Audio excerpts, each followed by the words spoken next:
আসসালামু আলাইকুম ভিউয়ার্স, কেমন আছেন আপনারা সবাই? আশা করি আপনারা সবাই ভালো আছেন। আজকে আমি আপনাদেরকে দেখাবো কিভাবে খুব সহজে বাসায় চিকেন দম বিরিয়ানি তৈরি করবেন। প্রথমে একটা হাঁড়িতে আমি 1300 গ্রাম চিকেন নিয়ে নিয়েছি। এরপর দিয়ে দিলাম ফ্যাটানো টক দই 1 কাপ, আদা রসুনের পেস্ট 7 থেকে 8টা কাঁচামরিচ, 2 টুকরো দারচিনি আর একটা বড় এলাচ, একটা স্টার আনাচ আর 5টা লং, 5টা সবুজ এলাচ আর 2টো তেজপাতা, 1 টেবিল চামচ শাহি জিরা আর 1 টেবিল চামচ লেবুর রস। এরপর দিয়ে দেবো এখানে আমি লাল মরিচের গুঁড়ো 1 টেবিল চামচ আর 1 টেবিল চামচ লবণ। এরপর আমি এখানে অ্যাড করে দেবো আগে থেকে ভেজে রাখা পেঁয়াজ বেরেস্তা।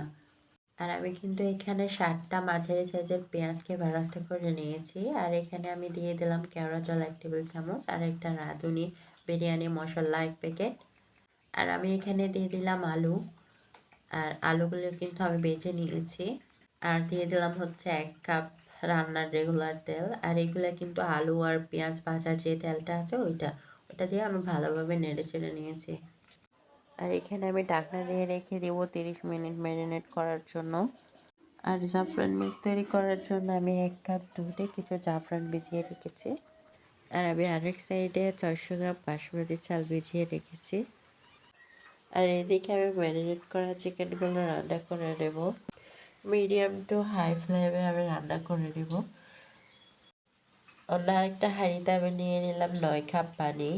আর তার মধ্যে দিয়ে দিলাম 2টা তেজপাতা, 2 টুকরো দারচিনি, 3টা এলাচ আর হাফ চা চামচ হচ্ছে শাহি জিরা।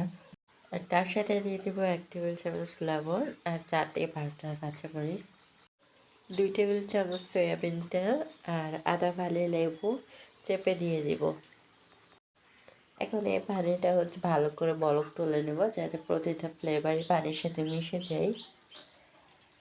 এখন বাসমতি চালগুলা পানির সাথে মিশিয়ে দিব। চাল দেওয়ার পর আমি কয়েক মিনিট ফুটিয়ে নেব। আর চাল 80% কুক হতে হবে। আমার ভাত রান্না শেষ, এটা 80% ডান। এখন একটা চাকনিতে চেখে নেব। আর মাংসগুলা কিন্তু জাল দিয়ে আমি গ্রেভিটা একদম শুকনো শুকনো করে নেব। কিছুক্ষণ নেড়ে ছেড়ে জাল করে নেব। আর গ্রেভি ঘন হয়ে আসলে এখানে আমি ভাতগুলোকে ভালোভাবে বিছিয়ে দিব। চারপাশ থেকে একদম সমান করে বিছিয়ে দিব।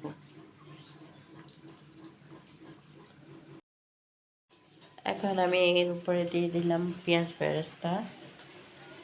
আর আপনারা এই পর্যায়ে কিন্তু আলু বোখরা ইউজ করতে পারেন, কিন্তু আমার কাছে ছিল না বলে আমি ইউজ করি নাই। আর এরপরে দিয়ে দিলাম হচ্ছে পুদিনা পাতা। পুদিনা পাতাটা না দিলেও হবে, সমস্যা নেই, কিন্তু আমার ফ্লেভারটা অনেক বেশি ভালো লাগে তাই আমি দিলাম। আর এখানে আগে থেকে ভিজিয়ে রাখা জাফরান মিল্কটা দিলাম, চারপাশে দিয়ে দিব এগুলো। আর এখন ঢাকনা দিয়ে দমে দিব। আর এ পর্যায়ে চুলার জালটা থাকবে কিন্তু মিডিয়াম টু হাই। আর এখন আমার বিরিয়ানি রান্না কিন্তু ডান। আপনাদেরকে এখন সার্ভ করে দেখাবো। আর দেখতে পাচ্ছেন রাইসগুলো কিন্তু কতটা ঝরঝরা আর পারফেক্ট হয়েছে,